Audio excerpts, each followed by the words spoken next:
2018년 11월호 가이스 포스트에 실린 이야기입니다.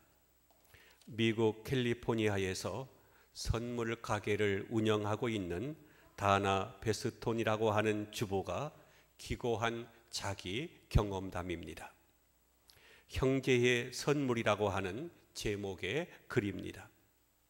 그녀에게는 전 남편에게서 낳은 제이슨이라고 하는 20살 된 아들이 있고, 재혼해서 얻은 럭키라고 하는 12살 된 딸이 있습니다.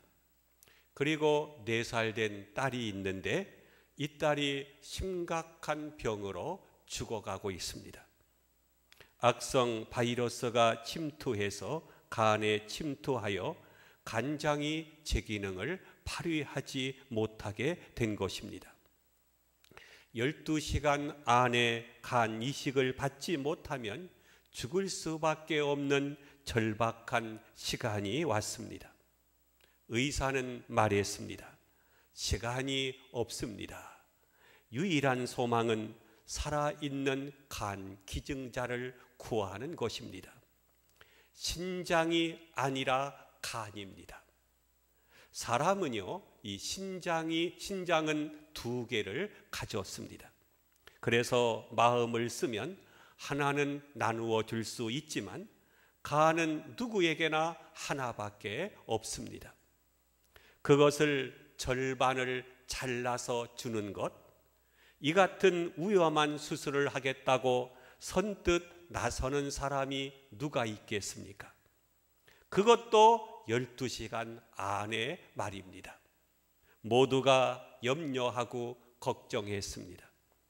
사정이 워낙 급한지라 이 어머니는 발을 동동 구르며 초조해 하고 있는데, 전 남편의 아들 제이슨이 간을 기증하겠다고 나선 것입니다. 자기의 간을 나누어 주겠다고. 환자인 딸과 그는 이 2부 남매간입니다. 어머니는 같지만 아버지는 다릅니다.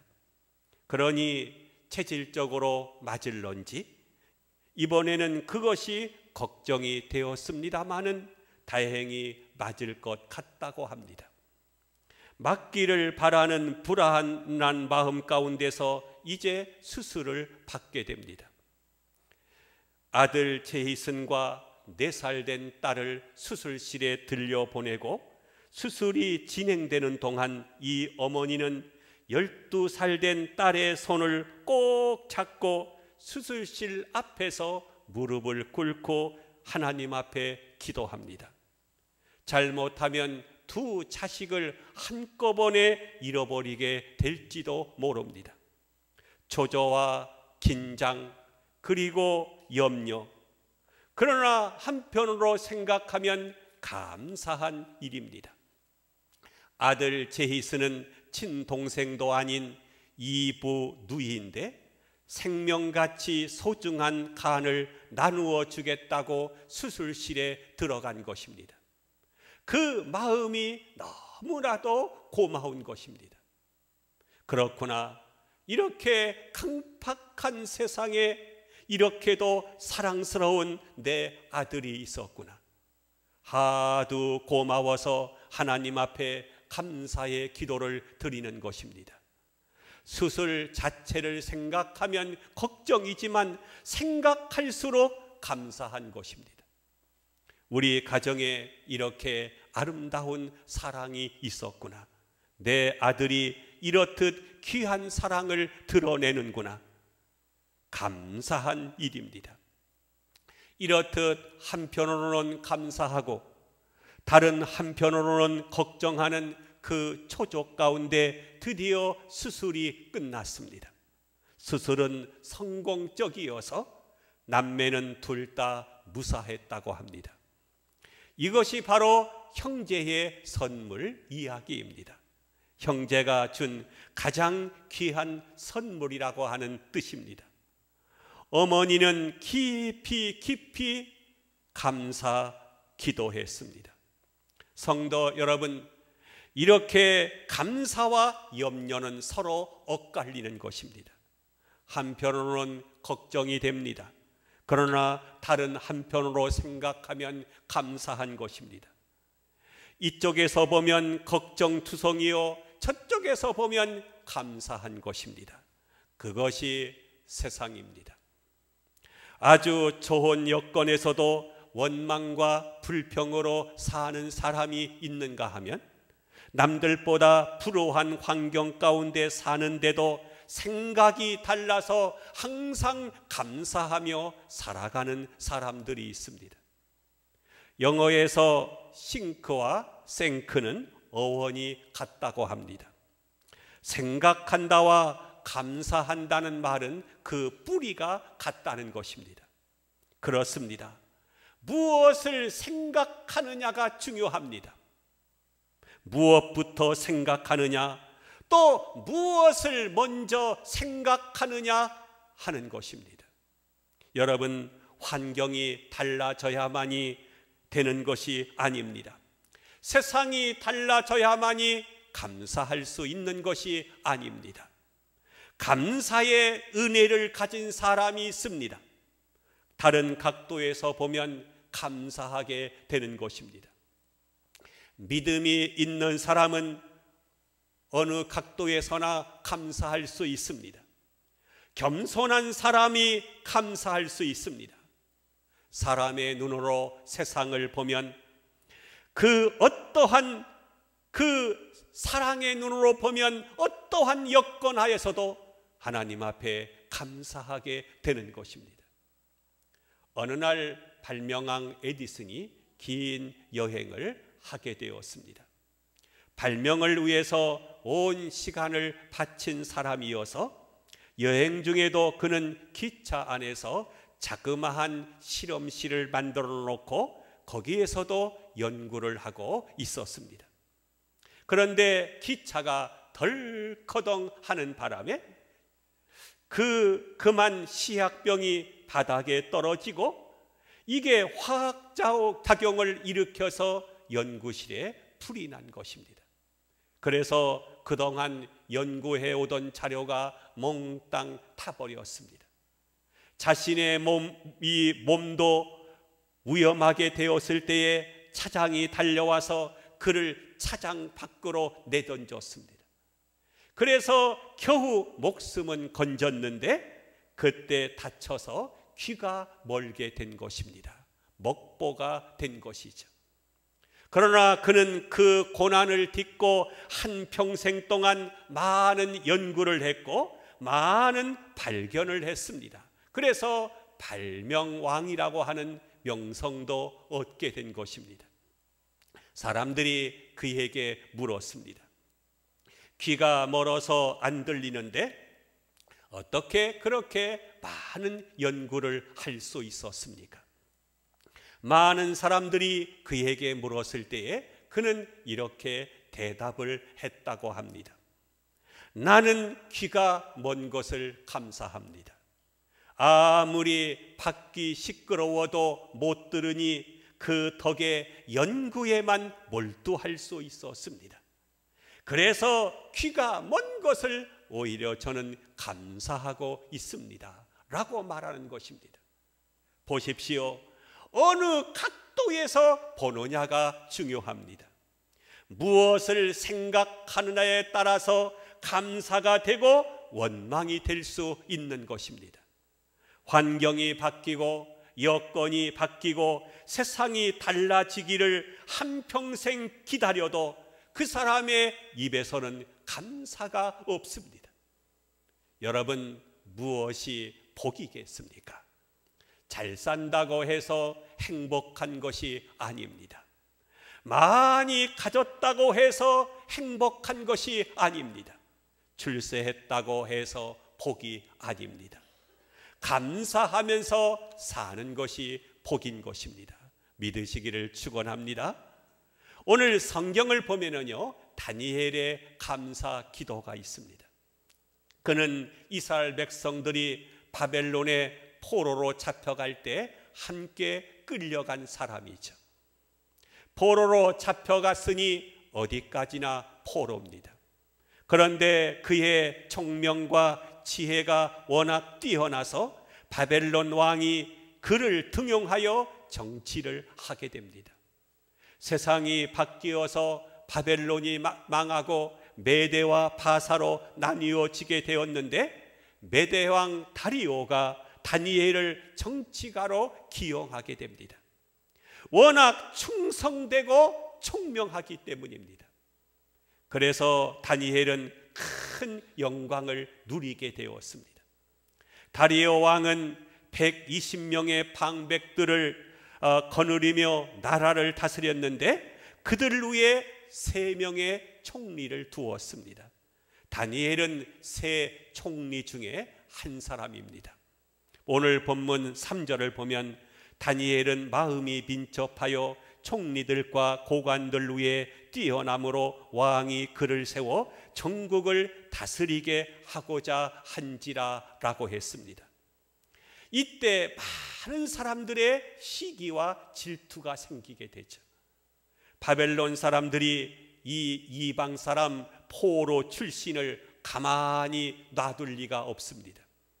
그래서 헐뜯고 음모를 꾸미고 중상모략을 하고 갖은 수를 다 썼지만, 오늘 본문의 4절에 보면 이에 총리들과 고관들이 국사에 대하여 다니엘을 고발할 근거를 찾고자 하였으나 아무 근거 아무 허물도 찾지 못하였으니, 이는 그가 충성되어 아무 그릇됨도 없고 아무 허물도 없음이라 했습니다.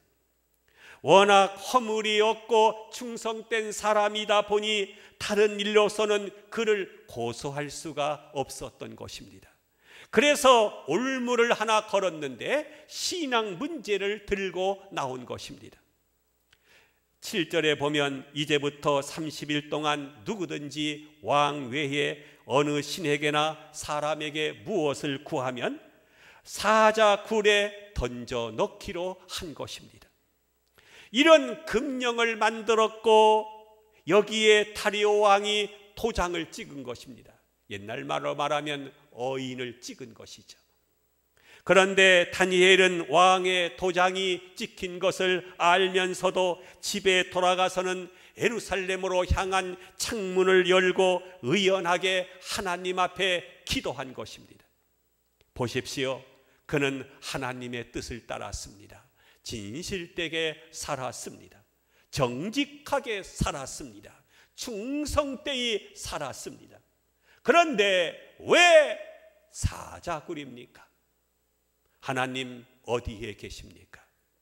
내가 하나님을 위해서 진실되게 살았는데 왜 내가 이렇게 비참하게 죽어야만 합니까? 원망할 만하지요. 원망을 하자고 하면 누구보다도 원망거리가 많은 사람일 것입니다. 그러나 그는 이 율법적인 비판을 금합니다. 하나님 상관없습니다. 지금까지 산 것으로 만족합니다. 이렇게 받아들이는 것입니다. 본문 10절에 보면 다니엘이 이 조서에 왕의 도장이 찍힌 것을 알고도 라고 했습니다. 이제 내가 하나님 앞에 기도하면 그대로 사자굴 속에 끌려가 죽는다는 것을 알면서도 하나님 앞에 감사 기도를 드린 것입니다. 그런데 다니엘이 드린 감사의 내용을 보게 되면 몇 가지 특징이 있습니다. 먼저 그는 전에 하던 대로 기도했습니다. 저를 따라합시다. 전에 하던 대로. 자, 본문 10절에 보면 전에 하던 대로 라고 했습니다. 오늘 처음 하는 일이 아니라는 것입니다. 오래전부터 하던 일입니다. 이것은 기도가 체질화되고 습관화되었다고 하는 말입니다. 감사도 체질화되어야 하고 성품화되어야 합니다. 같은 행위가 오랫동안 반복하게 되면 습관이 되고 습관이 오래되면 성품이 됩니다. 이런 면에서 보면 우리는요, 체질적으로 감사할 줄 모릅니다. 고맙다는 표현도요, 우리나라 사람들은 잘 할 줄 모릅니다. 서양 사람들은 조그마한 일에도 그저 고맙습니다, 감사합니다 라고 인사를 하게 되는 것을 보게 되죠. 어렸을 때부터 감사가 체질화되고 습관이 되고 그리고 그것이 문화가 되어야 하는 것입니다. 그래야 앞으로 큰 일을 당해도 감사할 수 있는 것입니다. 어느 순간에 그런 위대한 감사가 나올 수가 없는 것입니다. 여러분 잘 생각해 보십시오. 조그마한 일에도 원망 없이 감사합니다, 고맙습니다 라고 말할 줄 알아야 됩니다. 어느 미국 가정에서 있었던 일입니다. 아침 식사를 하는데 그 집 어린아이가 키가 작아서 높은 의자에 앉히고 허리를 묶어 놓았습니다. 그리고 같이 식사를 하는데 아이가 식사하다가 그만 숟가락을 바닥에 떨어뜨린 것입니다. 어머니가 얼른 주워서 닦은 다음에 아이 손에 다시 쥐어 주었습니다. 아이는 그것을 받아들자마자 먹으려고 합니다. 순간 식탁을 치는 소리가 납니다. 바로 어머니였습니다. 이 아이는 왜 그런가 하고 두 눈이 둥그레졌습니다. 어머니가 아이에게 말합니다. 할 말 있잖니? 아이가 미처 깨닫지 못하고 울먹입니다. 어머니는 더 큰 소리로 말합니다. 할 말 있잖아. 아이는 이제 정말 울음을 터뜨리기 일보 직전입니다. 그것을 보고 어머니가 말합니다. 고맙습니다 해야지 하고 일러줍니다. 아이는 그제서야 깨닫고 땡큐라고 말합니다. 비로소 어머니가 말합니다. 이제 먹어. 여러분 고맙다고 말하는 것 하루아침에 되는 것이 아닙니다. 어릴 때부터 꾸준하게 가르쳐야 하는 것입니다. 어릴 때부터 조그마한 일에도 감사합니다, 감사합니다 할 줄 알아야 다니엘처럼 엄청난 일을 만나고서도 감사합니다 할 수가 있는 것입니다. 또한 다니엘은 하루에 3번씩 기도했습니다. 10절에 보면 하루 3번씩 무릎을 꿇고 기도하며 그의 하나님께 감사하였더라. 저를 따라합시다. 하루 3번씩. 하루 3번씩 기도했다는 것은 기도와 감사가 일상화되었다는 것입니다. 또 하나는요, 공개적으로 기도한 것입니다. 죽음이 눈앞에 있다는 것을 알면서도 당당하게 비굴하지 않고 예루살렘을 향한 창문을 열어놓고 공개적으로 기도했습니다. 저 사진을 보십시오. 다니엘이 기도하는 것을 고소하려고 엿보고 있잖아요. 그것도 그는 감사하며 기도한 것입니다. 그는 기도합니다. 감사하며 기도합니다. 바벨론에 포로된 자기가 지금껏 이와 같은 영화를 누렸습니다. 그것이 감사합니다. 느부갓네살 왕의 사랑을 받고 오늘은 벨사사를 거쳐서 지금은 3번째로 다리오 왕의 등용을 받고 사랑을 받고 있습니다. 그는 한평생 동안 신앙으로 살았습니다. 비록 남의 땅에서 살지만 음식도 가려먹고 우상 숭배도 하지 않고 죄와 타협하지 않고 정의롭게 거룩하게 산 것입니다. 그러나 이제는 죽게 된 것입니다. 하지만 그는 그것으로 만족합니다. 그렇습니다. 감사함이라고 하는 것은요, 만족함에서 오는 것입니다. 만족함이 없는 감사가 있다면 아마 그것은 조건부적인 감사일 것입니다. 내가 노력한 만큼 그 이상으로 뭔가를 주기를 바라는 것입니다. 조건부적인 것입니다. 우리는 하나님 앞에 감사를 하던 헌금을 하던 봉사를 하던 절대로 그 속에 조건부가 있어서는 안 되는 것입니다.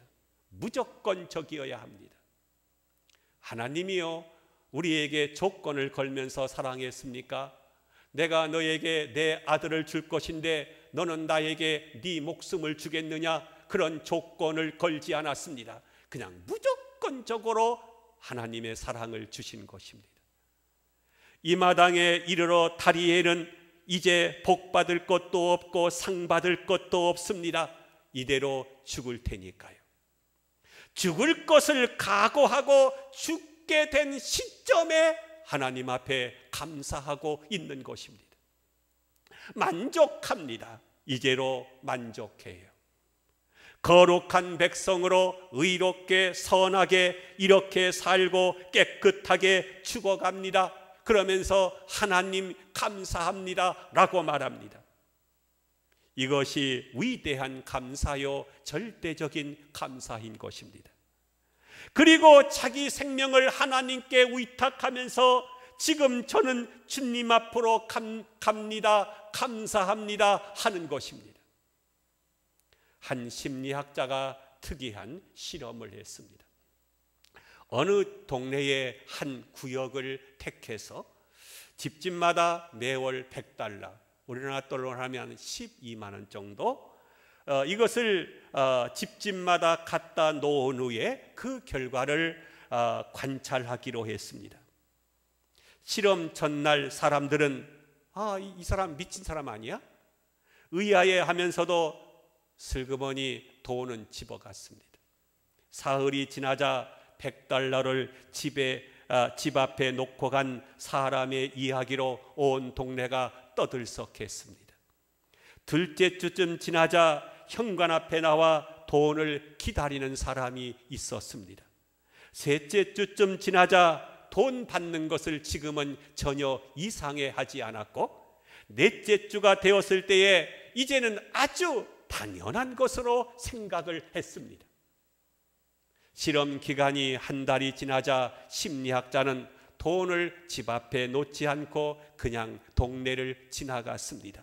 그러자 사람들은 매우 불쾌해하며 왜 오늘은 안 주는 거야? 하면서 불평했습니다. 그 마을 사람들의 모습에서 하나님의 한량없는 은혜를 받으면서도 감사할 줄 모르는 우리들의 모습을 볼 수가 있습니다. 여러분, 하나님의 사랑, 독생자를 주신 사랑에 대해서 얼마나 감사하고 있습니까?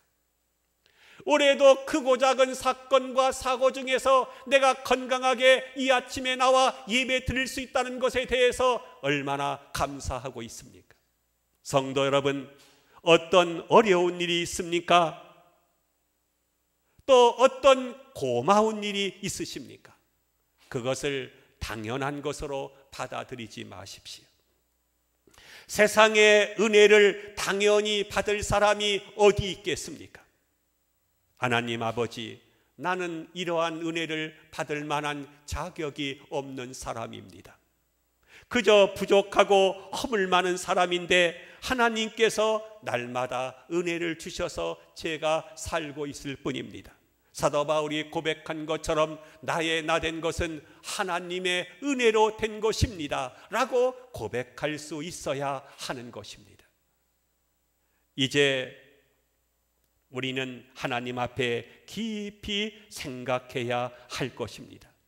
무시로 나 자신을 돌아보아야 하는 것입니다. 받은 은혜를 생각하고 또 앞으로 받을 은혜를 생각하며 감사해야 할 것입니다. 세상을 보면 원망이 나오고 환경을 보면 불평이 나오고 짜증이 나지만 하나님을 향하고 나를 보면 오로지 감사할 뿐입니다. 그래서 이 같은 감사가 성품화되고 생활화되고 일상화되어서 우리는 어떠한 시험이든지 간에 넉넉하게 이길 뿐만 아니라 앞으로 어떠한 시험이 와도 다니엘처럼 하나님께 감사하는 복된 성도로 살아가시기를 주의 이름으로 부탁하며 축원함을 드립니다.